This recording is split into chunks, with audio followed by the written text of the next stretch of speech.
एजुकल era में आप सभी का स्वागत है।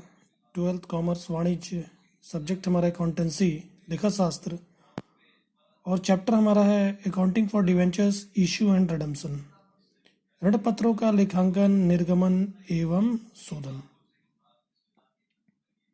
इस चैप्टर पर ये 11वां वीडियो है, 11 नंबर का वीडियो है।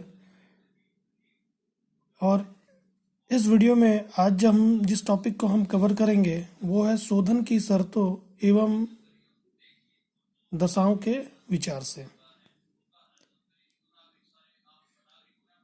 ठीक है, तो इस जो शोधन की शर्तें एवं दशाओं के विषय में मैंने आज इसके थियोरटिकल पार्ट में आपको बताया है।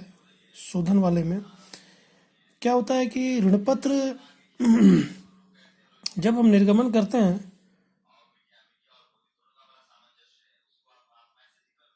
तो उन ऋणपत्रों में उसके शोधन का भी जिक्र होता है। मतलब कि जो ऋण पत्र है वो कितनी अवधि के पश्चात, ऋण पत्र जो है उनकी कितनी अवधि के पश्चात जो राशि है जो ऋण के रूप में ली गई है, कितनी अवधि के पश्चात उसका भुगतान कर दिया जाएगा।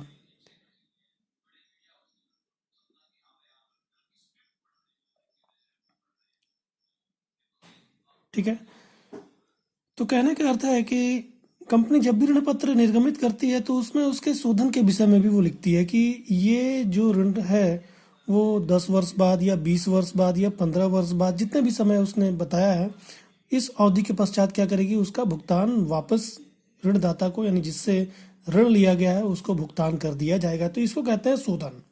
ठीक है, तो हमने इस पर देखा था शोधन की शर्तों के हिसाब से। शोधन की शर्तों के अनुसार 6 परिस्थितियां बनती है।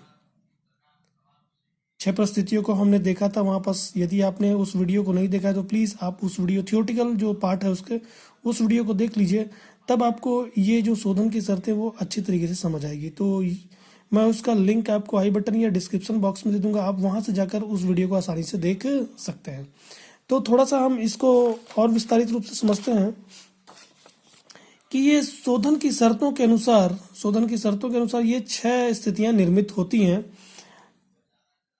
ठीक है, देखिएगा, पहला स्थिति लिखा है सममूल्य पर निर्गमन।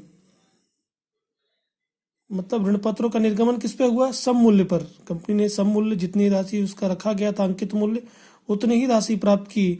और कंपनी बता रही है कि उसका शोधन कैसे किया, मतलब राशि का भुगतान जब भी समय होगा, अवधि जब भी आएगी तो उसकी राशि का भुगतान कैसे किया जाएगा? सममूल्य पर ही किया जाएगा। मतलब जितना अंकित मूल्य है उसी पर निर्गमन किया और जितना अंकित मूल्य है उसी पर क्या किया जाएगा? राशि का भुगतान भी किया जाएगा। जितना वो पैसा प्राप्त कर रही है, अंकित मूल्य जितना प्राप्त कर रही है, उतना ही राशि वो अंकित मूल्य का वो क्या करेगी? भुगतान कर देगी, जब उसका अवधि यानी शोधन की जब अवधि आएगी उस समय। तो इस स्थिति को हम क्या बोलते हैं? सम मूल्य पर निर्गमन। मतलब निर्गमन सम मूल्य पर किया जा रहा है और उसका शोधन मतलब राशि का भुगतान जो निश्चित अवधि कंपनी ने निर्धारित की है उस पर क्या होगा? सम मूल्य पर ही उसको वापस कर दिया जाएगा।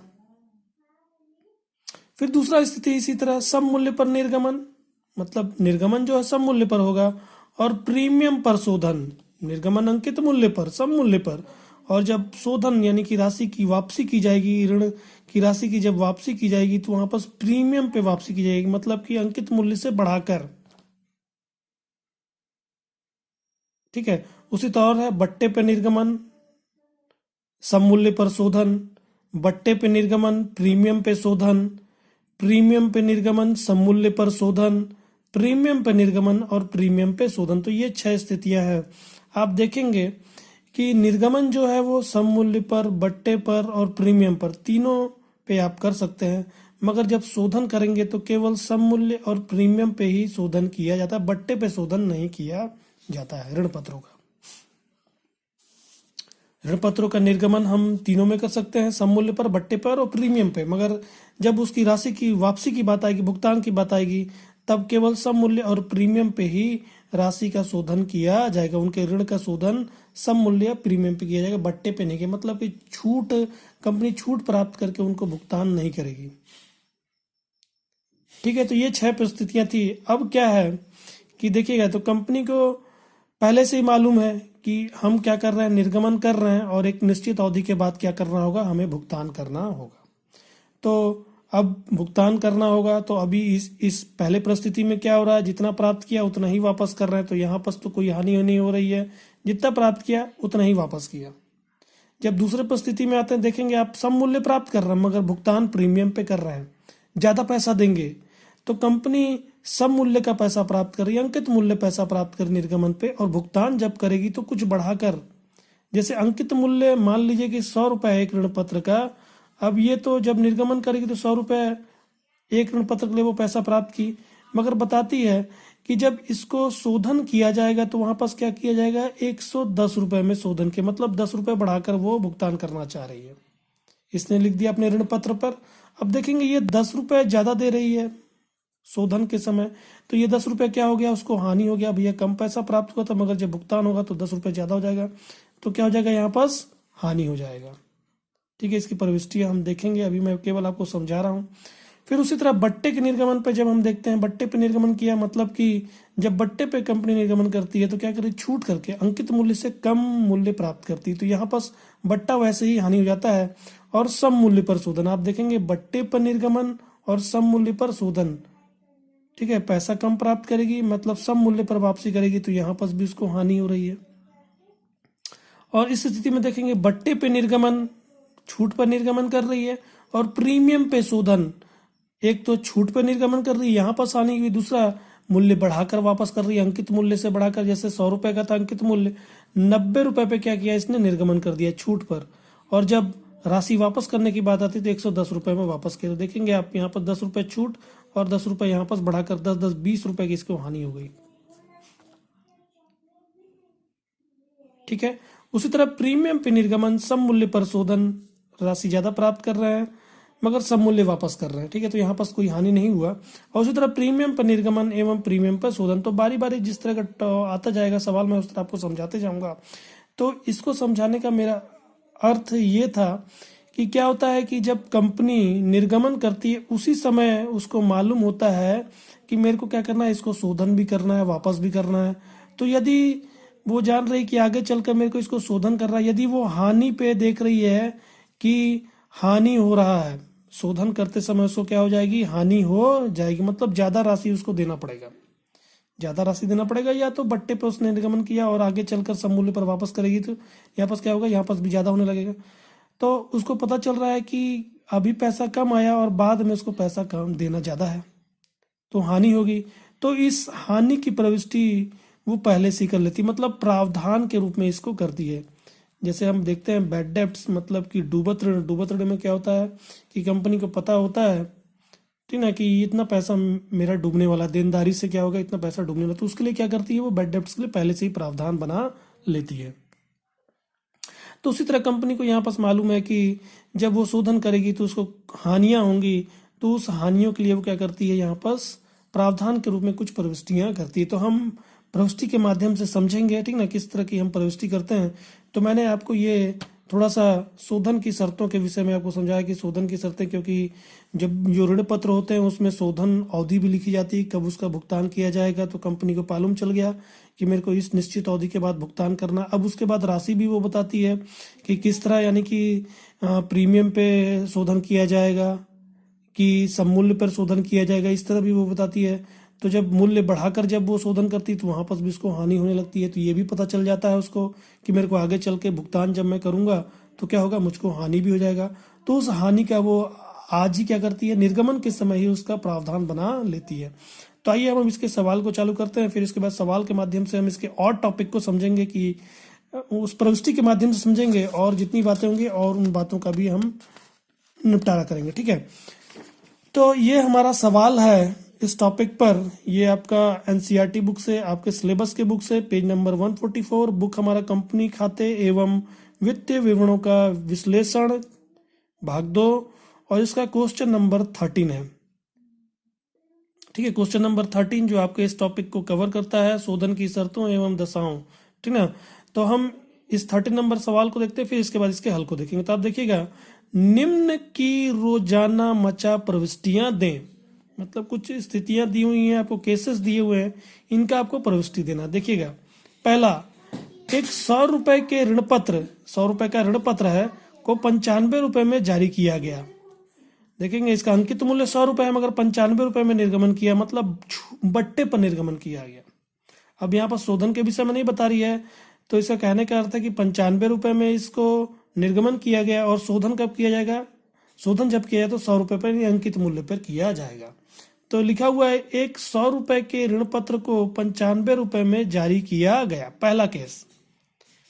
ठीक है, ये किसकी शर्तों पर, शोधन की शर्तों पर। शोधन की शर्त बता रहा है कि निर्गमन जो है वो छूट पे किया गया, बट्टे पे किया गया, और इसका शोधन हो सकता है कि सममूल्य पर किया जाए। सवाल नहीं बता रहा, फिर भी मैं आपको ऐसे ही बता दे रहा हूं।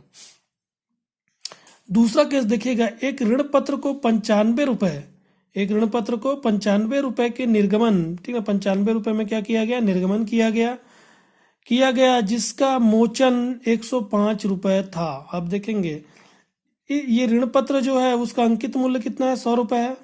अंकित मूल्य 100 रुपये है, उसको 95 रुपये में निर्गमन, मतलब छूट पर बट्टे पे निर्गमन किया गया, और जब इसका शोधन होगा, मतलब राशि का जब भुगतान होगा, तो 105 रुपये दिया जाएगा। 95 रुपये प्राप्त हुआ, मगर जब वापस किया जाएगा तो 105 रुपये। देखेंगे आप घाटा हो रहा है, यहाँ पास 5 रुपये तो यहाँ कम प्राप्त किया, एक तो यहाँ पास हानि हो गई, और दूसरा 5 रुपये बढ़ा कर दिया जा रहा है, तो 10 रुपये की 5 रुपये यहाँ हानि और 5 रुपये यहाँ हानि, 10 रुपये की कंपनी को हानि हो जा रही है। तो इसका हम प्रविष्टि देखेंगे शोधन की शर्तों के अनुसार। फिर उसके बाद लिखा एक ऋण पत्र 100 रुपये में निर्गमित किया। आप देखेंगे सम मूल्य पर, जितना अंकित मूल्य था उसी पर निर्गमित किया गया हुआ, तथा 105 रुपये में परिशोधित हुआ, और उसका परिशोधन मतलब कि मोचन जो है, ठीक है, उसका शोधन जो है वो कितने में होगा, 105 रुपये में होगा। 100 रुपये प्राप्त कर रहे हैं, 105 रुपये भुगतान के रूप में देंगे, 5 रुपये ज़्यादा देंगे, ये 5 रुपये हानि है। उपयुक्त प्रत्येक मामले में ऋण पत्र का अंकित मूल्य 100 रुपये था। प्रत्येक मामले में अंकित मूल्य कितना बता रहा है, 100 रुपये है। हमको इसको पंजी प्रविष्टि करने बोल रहा है शोधन की शर्तों के अनुसार। हम इसका पंजी प्रविष्टि अब देखते हैं, ठीक है। तो ये हमारा इसका हल है, ठीक है, पेज नंबर 144 एनसीईआरटी की बुक, आपकी सिलेबस की बुक से, ठीक है। क्वेश्चन नंबर 13 पंजी प्रविष्टि। पहला केस, पहला बता रहा था पॉइंट कि एक ऋण पत्र जो 100 रुपये उसका अंकित मूल्य है, उसको क्या किया जा रहा है, 95 रुपये में निर्गमित की, मतलब छूट पर बट्टे पे निर्गमित किया जा रहा है। तो बट्टा ऋण पत्रों को हम बट्टे पे निर्गमित कर सकते हैं, अंशों को नहीं कर सकते, ऋण पत्रों को बट्टे में निर्गमित कर सकते हैं। तो बट्टे का प्रविष्टि कहाँ किया जाता है, बट्टे की प्रविष्टि जो होती है वो जब दे, मतलब कि जब अंतरित किया जाता है या दे की जब प्रविष्टि की जाती है, तो वहां पर हम बट्टे को दर्शाते हैं। जब राशि प्राप्त करते हैं तो वहां पर बट्टे को नहीं लिखा जाता। जब इसकी दे वाली प्रविष्टि करेंगे तो वहां पर बट्टे को डेबिट किया जाता है। तो आप देखेंगे यहाँ पास हानि हो रही है। हानि किस रूप में हो रहा है, बट्टे के रूप में हो रहा है, मतलब छूट दे रहे हैं कंपनी के, एक प्रकार से हानि है। कैसी हानि है, पूंजी हानि है। कैसी हानि है, पूंजी हानि है। क्यों पूंजी हानि है, जहां पर 100 रुपये प्राप्त होना चाहिए था पूंजी के रूप में, वहां पर 95 रुपये प्राप्त हुआ, 5 रुपये नहीं प्राप्त हुआ पूंजी के रूप में, तो क्या हो गई, ये पूंजी हानि हो गई, ठीक है। तो इसकी हम प्रविष्टि देखते हैं। बट्टा का प्रविष्टि कहाँ होगा, हमेशा दे वाले में, वो भी डेबिट करके, ठीक है। देखिएगा बैंक खाता डेबिट, पैसा प्राप्त किया, बैंक खाता डेबिट, 95 रुपये प्राप्त करेंगे, निर्गमन कर रहे हैं, एक मुश्त, पूरी राशि एक मुश्त प्राप्त की जा रही है। केवल यहाँ पास एक ऋण पत्र के विषय में ही हमको प्रविष्टि करना है। सवाल हमको यही बोल रहा है, 100 रुपये अंकित मूल्य है, 95 रुपये में उसको निर्गमन किया जा रहा है।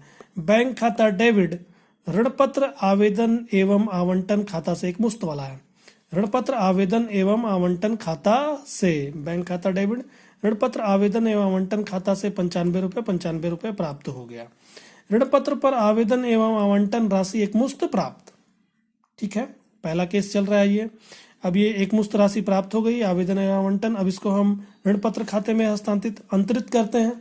तो यहाँ पर देखेंगे आवेदन एवं आवंटन आपने क्रेडिट करके चालू किया, आप डेबिट करके क्लोज करेंगे। ऋण पत्र आवेदन एवं आवंटन खाता डेबिट, और ऋण पत्र खाते से आवेदन आवंटन को डेबिट करेंगे और ऋण पत्र को क्रेडिट कर देंगे। ऋण पत्र बनाया जा रहा है क्रेडिट करके, ठीक है। दायित्व है, दायित्व हमेशा क्रेडिट करके चालू की जाती है। ऋण पत्र दायित्व है, एक निश्चित समय के पश्चात क्या करना होगा, इसकी राशि का भुगतान करना होगा ऋणदाताओं को। तो दायित्व क्रिएट कर रहा है। तो ऋण पत्र आवेदन एवं आवंटन खाता डेबिट, ऋण पत्र खाता से 95 रुपये से आपने क्रेडिट किया, 95 रुपये से डेबिट कर देंगे।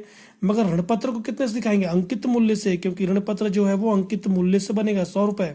आप देखेंगे डिफरेंस बताने लगेगा क्यों डिफरेंस बता रहा है कि हाँ जहां पर 100 रुपये प्राप्त होना चाहिए वहां पर 95 रुपये प्राप्त हुआ, 5 रुपये नहीं प्राप्त हुआ बट्टे के कारण, पूंजी हानि। तो बट्टा क्या होता है, हमेशा डेबिट करके चालू किया जाता है। छूट दे रहे हैं आप, हानि है, हानि हमेशा डेबिट करके चालू किया जाता है। तो यहां पर लिखेंगे ऋण पत्र निर्गमन पर बट्टा खाता डेबिट, बट्टा खाता डेबिट, ऋण पत्र निर्गमन पर बट्टा खाता डेबिट 5 रुपये। आवेदन एवं आवंटन राशि ऋण पत्र खाते में अंतरित, आवेदन एवं आवंटन राशि ऋण पत्र खाते में अंतरित। तो ये हमारा पहला केस, एक मुश्त राशि प्राप्त किया, उसको ऋण पत्र खाते में अंतरित किया। यहाँ पर देखेंगे आप बट्टा आ रहा है, बट्टा को हमने डेबिट करके यहाँ पर शो कराया कि बट्टा हानि के रूप में, ठीक ना, हानि, ठीक है, हमेशा डेबिट होकर चालू होती है, बट्टा हमेशा डेबिट होकर चालू होता है, ठीक है। तो ये हमारी पहली प्रविष्टि थी पहले केस में, ये पहले केस में हमारी प्रविष्टि थी। अब हम दूसरा जो इसका परिस्थिति बताया, केस बताया हुआ, उसमें हम आते हैं। तो इसमें क्या बोल रहा है, दूसरे आप देखेंगे कि दूसरा केस बोलता है कि एक ऋण पत्र को 95 रुपये पर निर्गमन किया गया, 95 रुपये पर निर्गमन किया गया, अंकित मूल्य 100 रुपये, अंकित मूल्य 100 रुपये, 95 रुपये में निर्गमन किया गया, यानी 5 रुपये छूट देकर, जिसका मोचन 105 रुपये पर होगा। देखेंगे आप यहाँ पर अंकित मूल्य से बढ़ाकर बोल रहा है, मतलब प्रीमियम पे बोल रहा है, मोचन किस पर होगा, प्रीमियम पे। तो ये कौन सा देखेंगे, कौन सी स्थिति आ रही है, यानी बट्टे पे निर्गमन और प्रीमियम पर मोचन, बट्टे पे निर्गमन और प्रीमियम पर मोचन, ठीक है, शोधन प्रीमियम पे। तो यहाँ पर दो तरफ से हानि हो रही है, एक तो बट्टा दे दिया 5 रुपये का, ठीक है, कंपनी को हानि हो गई, पूंजी हानि, 5 रुपये तो ठीक है छूट के रूप में दिया। दूसरा, अब राशि बढ़ाकर प्रीमियम पे वापस करेगी, तो प्रीमियम पे जब वापस करेगी तो वहां भी 5 रुपये बढ़ाकर दे रही है, 5 रुपये यहाँ घाटा सह रही है और वहां 5 रुपये बढ़ाकर दे रही है, तो 5 5 10 रुपये की इसको हानि होगी। इस निर्गमन के चलते कंपनी को, इस ऋण पत्र के निर्गमन के चलते उसको 10 रुपये की हानि होगी, ठीक है। तो यहाँ पास बट्टा और प्रीमियम, कैसा प्रीमियम, शोधन पर प्रीमियम, मतलब शोधन करेंगे उसके चलते ये प्रीमियम हो रहा है। तो इसका हमको प्रविष्टि देखना होगा। अभी आप, मैंने पहले में क्या बताया, पहले में हमने देखा कि बट्टा को हमने यहाँ पर डेबिट किया, ये भी हानि थी, पूंजी हानि, मगर केवल हमको सवाल बट्टे के विषय में बता रहा था कि यानी कि बट्टे पे निर्गमन और सममूल्य पर शोधन। यहाँ पर केवल हम बट्टा से हमको हानि हुई, इसलिए हमने बट्टा को यहाँ पर डेबिट कर दिया। अब इस दूसरे केस में क्या हो रहा है, दो तरफ से, एक तो बट्टा से भी हानि हो रही है और दूसरा प्रीमियम से भी हानि हो रहा है। शोधन प्रीमियम पे होगा, ज्यादा पैसा देना, तो प्रीमियम से भी हानि हो रहा है। तो यहाँ पर जब हम शो करेंगे उस हानि को, यहाँ पर तो हमने शो कर दिया हानि बट्टा से, तो इसलिए हानि को हमने बट्टा से शो कर दिया, मगर जब यहाँ पर आएंगे और जब हम हानि को हमको शो करना होगा तो केवल हम यहाँ पर बट्टा नहीं लिखेंगे, ठीक है। आप देखेंगे यहाँ पास दे वाली प्रविष्टि में मैंने यहाँ पास बट्टा लिखा है, ऋण पत्र निर्गमन पर बट्टा खाता डेबिट, मगर यहाँ पास मैं ऋण पत्र निर्गमन पर हानि खाता डेबिट, यहाँ पास इस हानि में दोनों ही चीजें सम्मिलित हो जाएंगी, बट्टा और प्रीमियम दोनों ही हानियां यहाँ पर सम्मिलित हो जाएंगी, ठीक है। तो आपको ध्यान रखना है, सवाल में यदि केवल आपको हानि बट्टे से हो रही है, जैसे आप देखेंगे ये पहली परिस्थिति किसकी थी, बट्टे पे निर्गमन सममूल्य पर शोधन, बट्टे पे निर्गमन सममूल्य पर शोधन, तो हानि किससे हुई, केवल बट्टा जो हम छूट दे रहे हैं उसी से हानि हुई। तो यहाँ पर आप प्रविष्टि कैसे करेंगे, जब बट्टा का प्रविष्टि करेंगे तो ऋण पत्र निर्गमन पर बट्टा खाता डेबिट, मगर यहाँ पास हानि कैसे हो रही है, बट्टे से भी और प्रीमियम से, दोनों तरफ से हानि हो रही है। तो यहाँ पास यदि हम बट्टा लिख देंगे केवल एक से पता चलेगा, इसलिए हमने यहाँ पास दोनों को सम्मिलित करते हुए हानि लिख दिया है, ऋण पत्र निर्गमन पर हानि खाता डेबिट, ठीक है। तो ये मैंने आपको समझाने के लिए बताया है, ठीक है। जब भी आप बट्टे पे निर्गमन करें और प्रीमियम पे शोधन करें तो वहां पास ऋण पत्र निर्गमन पर हानि खाता डेबिट आपको करना होगा। तो हम देखते हैं दूसरे केस को। इस दूसरे केस में पहले पैसा प्राप्त करने की प्रविष्टि, यहाँ पर देखेंगे सभी मैंने पैसा प्राप्त करने की प्रविष्टि की। क्या है कि अमाउंट अलग अलग, किसी में अमाउंट अलग प्राप्त हो रहा है, इसलिए मैंने सभी में क्या किया है, पैसे प्राप्त करने की भी प्रविष्टि आपको करके बताई है, ठीक है। तो देखेंगे पहले राशि प्राप्त करने की प्रविष्टि, बैंक खाता डेबिट 95 रुपये प्राप्त करेगा और 105 रुपये उसका शोधन करने का भी प्रविष्टि करना होगा, ठीक ना। बैंक खाता डेबिट ऋण पत्र आवेदन एवं आवंटन खाता से पैसा प्राप्त हो रहा है, बैंक में पैसा आया, बैंक खाता डेबिट, और आवेदन एवं आवंटन एक मुफ्त वाला है, ऋण पत्र आवेदन एवं आवंटन खाता से पंचानवे रुपए प्राप्त हो गया। ऋण पत्र पर आवेदन एवं आवंटन राशि एक मुश्त प्राप्त। अब इसको ऋण पत्र में अंतरित करते हैं, हस्तांतरित करते हैं। तो यहाँ पर ऋण पत्र आवेदन एवं आवंटन को डेबिट करके चालू किया था, क्रेडिट करके क्लोज कर देंगे और ऋण पत्र खाता खोल दिया जाएगा। तो ऋण पत्र आवेदन एवं आवंटन खाता डेबिट और ऋण पत्र खाता से डेबिट आवेदन एवं आवंटन और ऋण पत्र क्रेडिट हो जाएगा। ठीक है, तो देखेंगे 95 रुपए प्राप्त हुआ। अंकित मूल्य 100 रुपए। अंकित मूल्य 100 रुपए, सवाल में बताया हुआ अंकित मूल्य कितना है, 100 रुपए अंकित मूल्य। 100 रुपए तो जब भी ऋण पत्र बनेगा वो अंकित मूल्य से बनेगा। तो आवेदन आवंटन 95 रुपए से क्रेडिट है, 95 रुपए डेबिट करके क्लोज करेंगे। ऋण पत्र खाता से 100 रुपए। अब देखिए आप, यहाँ पास बट्टा और प्रीमियम दो हानियां हो रही थी, तो क्या करना होगा, हानि को हमको डेबिट करना होगा। हानि हमेशा डेबिट होकर चालू होता है। तो ऋण पत्र निर्गमन पर हानि खाता डेबिट। अब हानि कितना लिखे, 5 रुपए इसका हानि और 5 रुपए प्रीमियम की हानि, तो दोनों मिलाकर 10 रुपए की हानि हो जाती है। 10 रुपए हानि से हमको दिखाना पड़ेगा। तो आप देखेंगे इधर का जोड़ जो आता है 105 रुपए और यहाँ तो केवल 100 रुपए ही दिया है।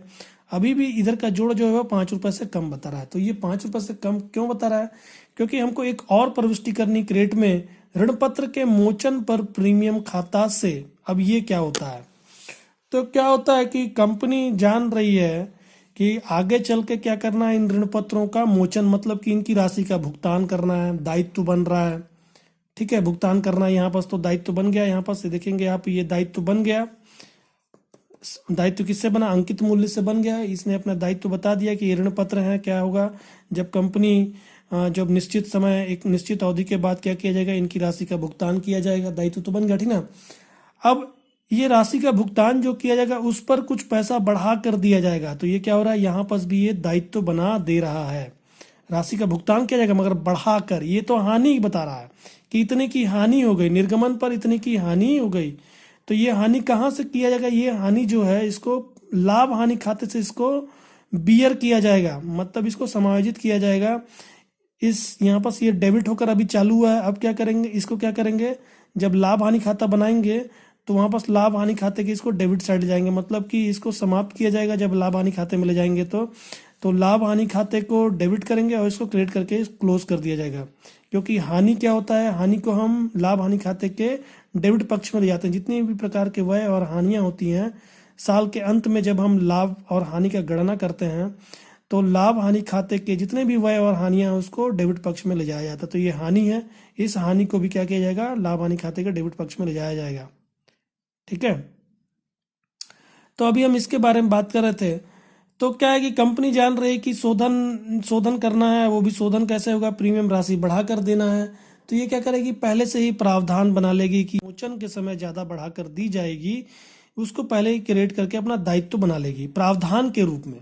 मतलब कि आगे चलकर पैसा देना है, आगे चलकर पैसा देना है तो आज ही अपना दायित्व बना लो। आज ही क्या करो, अपना दायित्व बना लो, प्रावधान के रूप में दायित्व बना लो कि क्या होगा कि 5 रुपए ज्यादा देना है। ठीक है, इसलिए जब भी आप प्रीमियम पे शोधन करेंगे तो वहां पास एक मोचन पर प्रीमियम खाते को आपको क्रेडिट करना पड़ेगा। ठीक है, तो देखिएगा, ऋण पत्र के मोचन पर प्रीमियम खाता से 5 रुपए इसने प्रावधान बना लिया। ठीक है, दायित्व के रूप में। ठीक, आवेदन एवं आवंटन राशि ऋण पत्र खाता में अंतरित। आवेदन एवं आवंटन राशि ऋण पत्र खाता में अंतरित। अब ये दायित्व जो बन रही है, ठीक ना, ये जो दायित्व, जो प्रावधान जो बन रहा है, इसको यदि मैं चिट्ठे की बात करूं कि चिट्ठे में इसको कहाँ दर्शाया जाता है, क्योंकि ऋण पत्र तो आप क्या करेंगे, ऋण पत्र को आप दीर्घकालीन ऋण के रूप में चिट्ठे में आप जाकर वहां पर दर्शा देंगे। गैर चालू दायित्व के अंतर्गत दीर्घकालीन ऋण के अंतर्गत आप ऋण पत्र को दिखा देंगे। उसी तरह इस ऋण पत्र निर्गमन पर हानि को आप क्या करेंगे, जो लाभ हानि खाता बनाएंगे उस लाभ हानि खाते के डेबिट साइड ले जाएंगे इसको। ठीक है, ये तो समाप्त हो जा रहा है, ये लाभ हानि खाते के डेबिट साइड हानि के रूप में चला जाएगा। ये हमारे चिट्ठे में दीर्घकालीन ऋण के रूप में चला जाएगा। ये कहाँ जाएगा, इसको भी चिट्ठे में हम, ठीक है, इसको भी चिट्ठे में हम क्या करते हैं, देखिएगा थोड़ा सा इसके विषय में। मोचन पर प्रीमियम, जो मोचन पर प्रीमियम होता है कंपनी के लिए भविष्य में दे देनदारी। कहने का अर्थ है कि कंपनी जान रही है कि क्या करना है, मेरे को प्रीमियम पर अधिक राशि बढ़ाकर पैसा वापस करना है। तो पैसा वापस करना है तो ये क्या हो गया, मोचन पर प्रीमियम ज्यादा बढ़ाकर वो दे रही, तो इसका नाम देती है मोचन पर प्रीमियम। अब कंपनी क्या है, भविष्य के में दे देनदारी, मतलब वो अब इस पैसे को कब वापस करना है, जब उसका समय अवधि आएगा भविष्य में। इसको पैसे, इस जो प्रीमियम जो ज्यादा बढ़ाकर उसने बताया है, उस पैसे को कब वापस करना है, भविष्य में। ना दे देनदारी है, यह एक प्रावधान है और इसे शीर्षक, यह एक क्या है, प्रावधान है। मतलब कि कोई समस्या आने वाली है और उस समस्या से निपटने के लिए हम क्या करते हैं, पहले से उसका निदान करने के बारे में सोच लेते हैं, उसका हम निपटारा करने के बारे में सोच लेते हैं, और उसके लिए हम क्या करते हैं, कोई ना कोई फंड बना देते हैं या कोई रिजर्व बना देते हैं। तो उसी तरह हमने क्या किया, एक प्रावधान के रूप में है और इसे शीर्षक, और इसको किस शीर्षक में दिखाया जाता है, गैर चालू दायित्व। दायित्व पक्ष में, कहां पास, गैर चालू दायित्व, चालू दायित्व नहीं, गैर चालू दायित्व में उपशीर्षक, गैर चालू दायित्व के उपशीर्षक किसमें, दीर्घकालीन ऋण। जैसे ऋण पत्र जो होता है वो भी दीर्घकालीन ऋण के अंतर्गत ही दिखाया जाता है, इसको भी दीर्घकालीन ऋण के अंतर्गत तब तक दर्शाया जाता है जब तक कि ऋण पत्रों को मोचन नहीं हो, ऋण पत्रों का मोचन नहीं हो जाता है। ठीक है, तो यहाँ पर हम देख रहे थे किसके विषय में, ऋण पत्र के मोचन पर प्रीमियम के विषय में। ये क्या होता है, जब कंपनी ऋण पत्रों को निर्गमन करती है तो उसके शोधन के विषय में भी बताती है कि निश्चित अवधि के बाद क्या होगा, इसका शोधन होगा, और वो किस राशि से होगा, प्रीमियम पे होगा कि सममूल्य पर होगा, इसको भी बताना पड़ता है। यदि प्रीमियम पे मोचन हो रहा है, शोधन हो रहा, राशि का भुगतान यदि प्रीमियम पे किया जाएगा, मतलब राशि बढ़ाकर उनको वापस की जाएगी, तो कंपनी को निर्गमन के समय पता चल गया कि मेरे को आगे चल के हानि होगा। अब ये हानि किस रूप में हो रहा है, मोचन पर प्रीमियम के रूप में हो रहा है।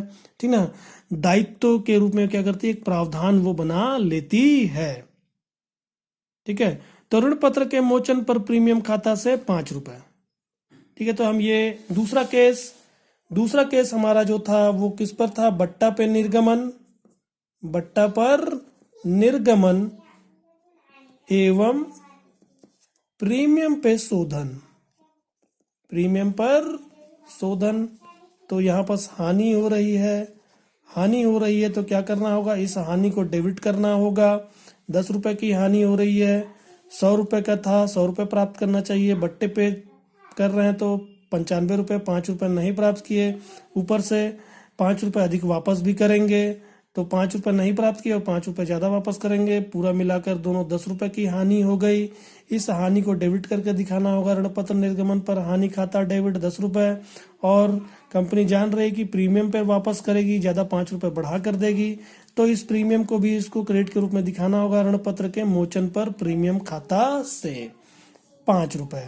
अब इसको चिट्ठे में कहाँ लिखा जाता है, इसको चिट्ठे में, ठीक ना, दायित्व पक्ष में लिखा जाता है, चिट्ठे में दायित्व पक्ष में लिखा जाता है, वो भी किस शीर्षक में, दीर्घकालीन ऋण।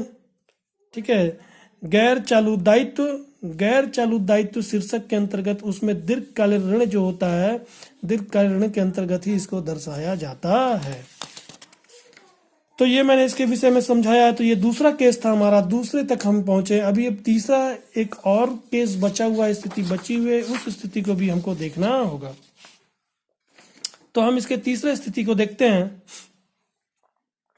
तो आप देखेंगे ये तीसरा स्थिति है। तीसरा स्थिति हमको सवाल बोलता है कि एक ऋण पत्र 100 रुपए में निर्गमित हुआ, मतलब कि अंकित मूल्य पर ही निर्गमन हुआ, 100 रुपए में निर्गमन हुआ तथा 105 रुपए में परिशोधन हुआ। यहाँ पर देखेंगे 5 रुपए ज्यादा, मतलब भुगतान 105 रुपए किया जाएगा, 5 रुपए ज्यादा किया जा रहा है, हानि हो गई।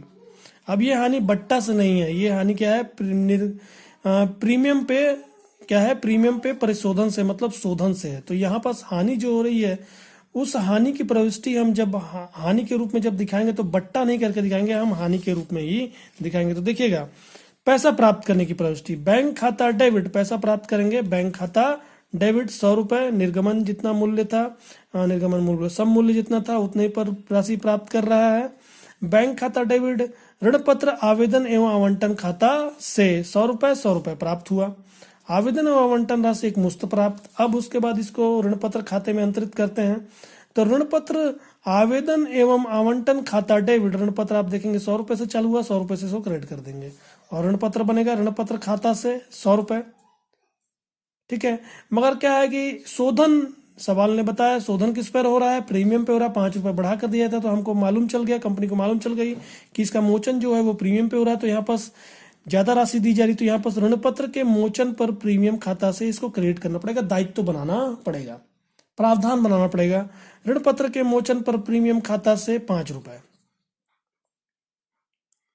ठीक है, अब इधर का जोड़ आप देखेंगे 105 रुपए, इधर का जोड़ अभी 100 रुपए ही आ रहा है। अंतर क्यों आ रहा है? ये 5 रुपए की हानि जो हो रही थी प्रीमियम के कारण, उसको हमने प्रविष्ट नहीं किया। तो ऋण पत्र निर्गमन पर हानि खाता से, तो आप देखेंगे यहाँ पास हानि मैंने लिखा है, क्यों लिखा है? क्योंकि प्रीमियम से ये हानि हो रही है, बट्टा से नहीं हो रही है।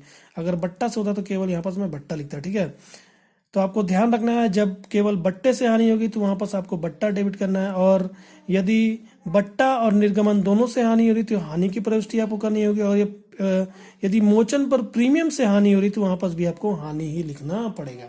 तो देखेंगे ऋण पत्र निर्गमन पर हानि खाता डेबिट 5 रुपए।